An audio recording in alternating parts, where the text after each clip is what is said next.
കുതിരവട്ടം മാനസികാരോഗ്യ കേന്ദ്രത്തിൽ നിന്ന് രക്ഷപ്പെട്ട പെരിന്തൽമണ്ണ ദൃശ്യാവധക്കേസ് പ്രതി ബിനീഷിനെ കണ്ടെത്താൻ കഴിയാതെ പോലീസ്. പ്രതി കടന്നു കളഞ്ഞ 5 ദിവസമായിട്ടും ഒരു വിവരവും അന്വേഷണ സംഘത്തിന് ലഭിച്ചിട്ടില്ല. DCPയുടെയും മെഡിക്കൽ കോളേജ് ACPയുടെയും സ്ക്വാഡുകളെ ഉൾപ്പെടുത്തി അന്വേഷണം വിപുലീകരിച്ചിരിക്കുകയാണ്. മാനസികാരോഗ്യ കേന്ദ്രത്തിലെ ശുചിമുറിയിലെ ചുമര് തുറന്നാണ് ബിനീഷ് ചാടിയത്.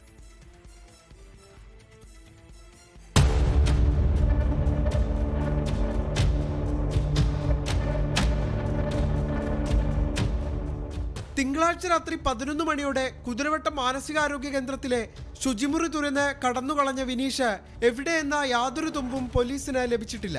ജയിലിൽ നിന്ന് രക്ഷപ്പെടാൻ കഴിയില്ലെന്നുറപ്പിച്ച പ്രതി അതിനുത്തമം കുതിരവട്ടം മാനസികാരോഗ്യ കേന്ദ്രമാണെന്ന് നേരത്തെ കണ്ടെത്തി. പിന്നെ കുതിരവട്ടത്തെത്താനുള്ള നീക്കത്തിലായിരുന്നു.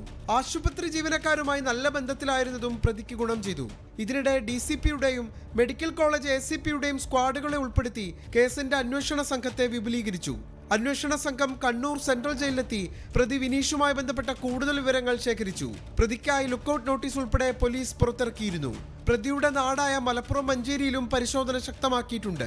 സംസ്ഥാനം വിടാനുള്ള സാധ്യതയും പരിശോധിക്കുന്നുണ്ട്. പ്രതി രക്ഷപ്പെട്ട സാഹചര്യത്തിൽ ആശങ്കയിലാണ് കൊല്ലപ്പെട്ട ദൃശ്യയുടെ കുടുംബം. 24 കോഴിക്കോട്. ലോകത്തെവിടെയായാലും ഏത് സമയത്തും 24 വാർത്തകളും ഓഗ്മെന്റഡ് റിയാലിറ്റി പാക്കേജുകളും എക്സ്പ്ലെയിനറുകളും വിശദമായി കാണാൻ ഞങ്ങളുടെ YouTube ചാനൽ നിങ്ങൾക്ക് സബ്സ്ക്രൈബ് ചെയ്യാം.